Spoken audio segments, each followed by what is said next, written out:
చాలా బాగుంది అండ్ నిజంగా యాక్చువల్లీ చాలా ఎంజాయ్ చేశారు. మేము కూడా గౌతమ్ నా ఫ్రెండ్, నాకు తెలిసిన పర్సన్ అనేది పక్కన పెట్టి యాజ్ అ ఆడియన్స్ సినిమా చూసామండి. ఇక చాలా ఎంజాయ్ చేశారు and especially Solo Boy song అయితే అసలు అందరూ మస్తు ఎంజాయ్ చేశారు.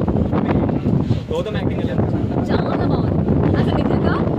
పాయింట్ ఆఫ్ టైంలో నేనే కొంచెం చాలా షాక్ అయ్యాను. అదే నిజంగా ఈ అబ్బాయి ఇంత టాలెంటా, ఇంత పర్ఫార్మెన్స్ ఉందా వీటిలో, అసలు ఎక్కడ దాచి పెట్టుకున్నావురా నువ్వు అనేసి. అసలు ఈచ్ అండ్ ఎవ్రీథింగ్ అండి. అండ్ ఎమోషనల్గా బాగా చేశాడు, ఫన్గా బాగా చేశాడు, డాన్స్ అయితే అసలు అదరగొట్టాడు. ఫ్రెండ్ అనేది చెప్పట్లేదు, ప్రాబబ్లీ మీరు అందరూ చూసే సినిమా గురించి మీకు అనిపిస్తుంది. సో ప్రతి ఒక్కటి అరే ఇదొక్కటి బాగా చేసుంటే బాగుండేది అనడానికి ఏమీ లేదు. బికాజ్ అన్ని సీన్స్ కూడా చాలా బాగా చేశారు.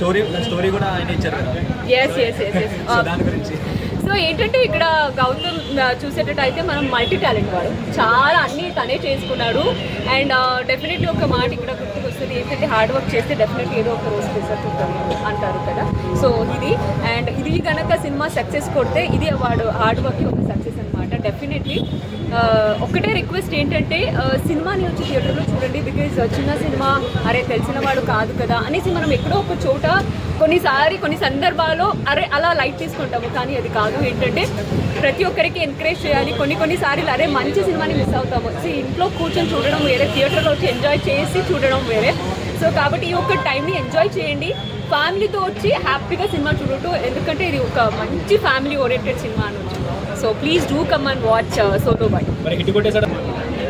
సోలో బాయ్ మూవీ ఎలా ఉంది? బాగుంది.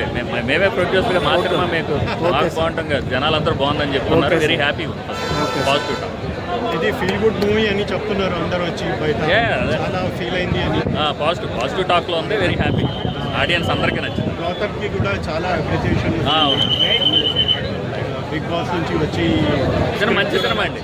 సినిమాయే మన సోలో బాయ్ సినిమానే టీం వర్క్ మంచి సినిమా, అందరికీ నచ్చిందండి.